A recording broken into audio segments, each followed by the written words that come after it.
네, 오늘 뉴욕 증시 하락이고 유럽 증시가 좀 약세를 나타내고 국채 금리가 좀 불안한 모습을 나타내면서 조금 악재가 많았습니다만 오늘 장마감 이후에 이제 구글 알파벳과 애플의 시간 외 급등으로 나스닥 선물 7시에 여는 것까지 살펴보셔야 되겠습니다.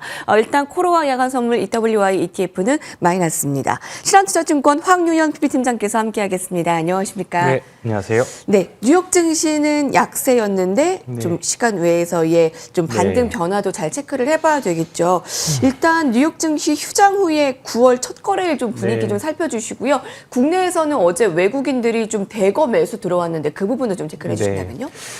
일단은 미국 시장도 뭐 9월달 통계적으로 워낙에 안 좋다 보니까 좀 약간 첫 거래일부터 봄 살리는 그런 모습이 좀 강합니다. 그리고 지난주 금요일 날 하락하면서 넘어왔기 때문에 또 딥시크 정도의 충격은 아니지만 그 정도 어느 정도의 그 견제는 있는 것 같습니다. 다만 어제 밤에 이제 장 초반에 비하면 아침에 많은 종목들이 그래도 반등하면서 끝났고요.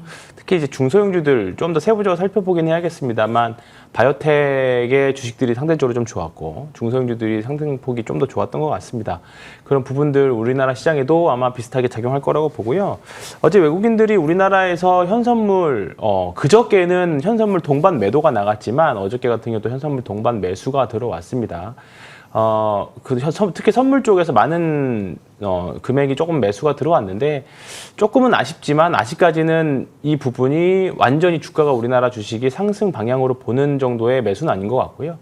매도해놨던 것에 대한 환매수 정도로 보여집니다. 그리고 다음 주 옵션 만기일 있고 그다음 선물 옵션 동시 만기일 있고 이번 주에 또 실업률 지표 있다 보니까 외국인들 포지션은 지금 위도 아니고 아래도 아니고 한 박스권 내에서 일정 부분에 그냥 단기 트레이딩 정도 방향성보다는 횡보 구간 안에서의 매매 이렇게 지속되는 것 같아서 종목별 싸움이 오늘도 우리나라는 또 지속될 것 같습니다. 네. 네. 9월을 시작하면서 몸을 사리는 모습이었다. 네. 자, 다만 9월이 그 역사적으로 약세장이라고 하지만 이번에는 다를 이유가 금리 인하라는 재료가 있고요. 네. 또 국민연금이 픽한 그 종목들이 안정적인 투자처로 떠오르고 있는데 그 부분도 좀 같이 체크 좀 해주세요.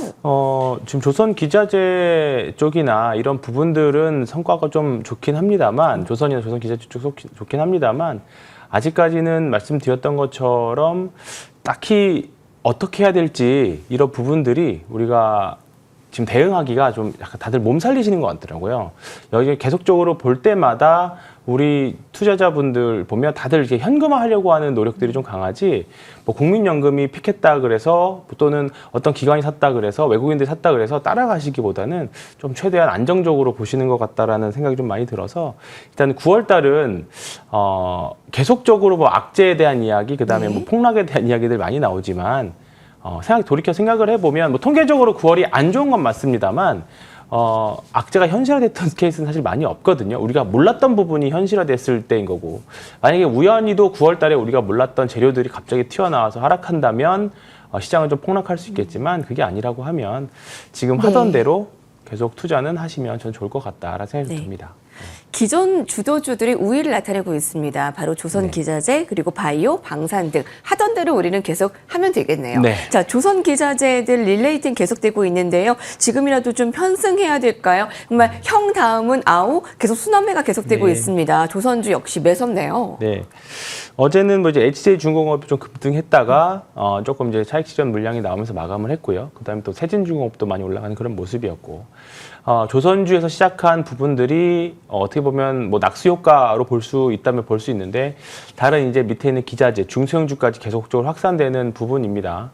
뭐 수급이 조금 퍼지면서 뭐 기존의 주도주들, 기존의 조선주들이 조금 약화되는 모습들도 있긴 합니다만 여지까지 조선주라던가 조선 엔진이라던가 이런 부분들 주력으로 가져가야 될 조선 섹터들은 여전히 올라갈 확률 또는 올라갈 여지가 조금은 더 많이 남았다라고 봅니다. 뭐 많이 올라서 부담되실 수도 있지만 지금 글로벌하게 우리나라 조선주를 대체할 만한 섹터가 조선 섹터 내에서 대체할 만한 나라가 없기 때문에 여전히 조선주는 긍정적으로 저는 보셔도 되겠다. 많이 올랐어도 여전히 저는 긍정적으로 보셔도 된다. 뭐 네. 계속 말씀드리지만 일주일 전에도 2주일 전에도 3주일 전에도 계속 비싸다라는 생각이셨을 겁니다. 맞아요. 근데 주가가 생각보다 잘 안 밀리죠. 주도주의 속성상 그리고 이런 중장대 섹터의 경험상 이게 한 번 위로 관성이 잡히면 끝날 때까지 끝난 건 아니거든요. 물론 끝이 어딘지는 모릅니다. 분명히 우리 꼭지를 찍고 내려올 때 우리가 리스크 관리해야 되겠지만 여전히 뭐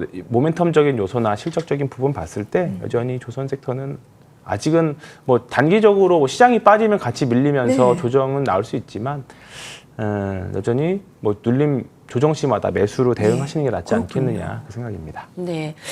지금 국내 증시는 들락날락 좀 불안감도 보이고 또 그 겉에서만 봤을 때 네. 쉽지 않은 장이지만 조선과 방산, 바이오 이 정도 좀 잘 매매하시는 네. 분들은 크게 문제가 없을 시장입니다. 네, 맞습니다. 자, 관성으로 쉽게 떨어지지는 않네요. 기존 주도주 우위 조선도 계속 매수로 대응하시면 되겠습니다. 보유 매수입니다. 자, 그럼 바이오는 어떨까요? 저희가 지금 가지고 있는 종목도 있고요. 세진중공업 조선주 갖고 계신 분들 또 우리 본부장님과 같이 크게 수익이 났을 것 같고요. 바이오 쪽도 저희 순환매 계속 나타내고 있는데 댓글에서도 암합계 하반기까지 계속 봐야 되겠죠? 했는데 저희가 매주 좀 강조하고 있는 부분이기도 하죠, 이미. 네. 이제 뭐 이번 주에 또 학회 모멘텀들이 있고 뭐 비만약 치료제 같은 경우에는 뭐 이제 그 용량에 대한 발표, 감량에 대한 발표도 같이 가지고 있습니다. 뭐 매시 치료제에 대한 기대감도 좀 있고요.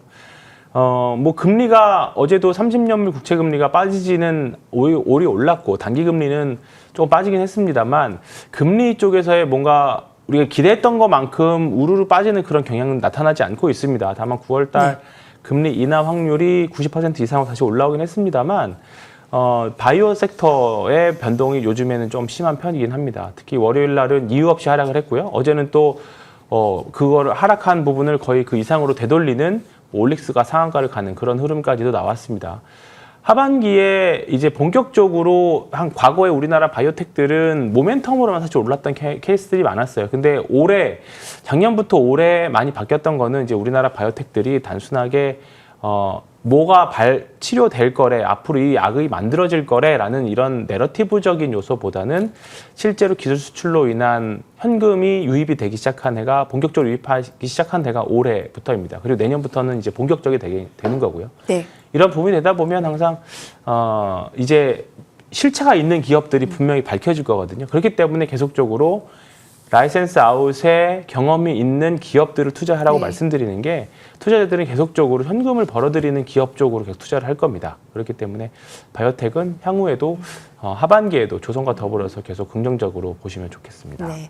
팀장님의 포트폴리오 좀 살펴주세요. 여러분 화면을 좀 보실게요. 파마리서치 바이오 쪽이죠. 이제 80%의 상승이고요. 효성중공업, 리가캠바이오도 100% 넘는 수익이 나오고 있습니다. 앞서 얘기한 세진중공업 그리고 한화에어로스페이스, 방산조선 쪽도 그러고요.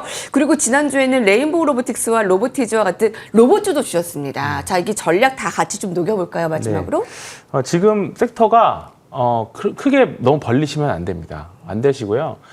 가는 주도주가 무섭더라도 그쪽 안에서만 매매를 하시든 투자를 하시든 하셔야 되기 때문에 사실 그렇게만 한다면 사실 어제 시장이 그게 쉬운 시장은 아니었거든요. 근데 어제도 보면 제약 바이오, 그 제약 바이오와 조선, 로봇 요 정도만 사실 움직이는 시장이었어요. 그렇기 때문에 뭐 일시적으로 아래에 있는 주식들이 키 맞추기 위해서 올라올 수 있습니다. 단기적으로는. 그런데 그 폭이 하락했던 거를 되돌릴 만큼 정도의 하락폭이 나오려면 시장이 전반적으로 올라가야 됩니다. 만약에 그렇게 된다라고 하면 기존의 주도주들은 사실 더 많이 가겠죠. 그렇기 때문에 지금은 확실히 하반기에도 계속 말씀드렸던 대로 주도 섹터들 지금 강한 섹터들 위주로 계속 보시기를 권해드리겠습니다. 네, 저희가 계속 리뷰를 합니다만 여러분 무섭더라도 가는 쪽에 함께 하시죠. 황유현 팀장님과 함께했습니다. 오늘 말씀 감사합니다.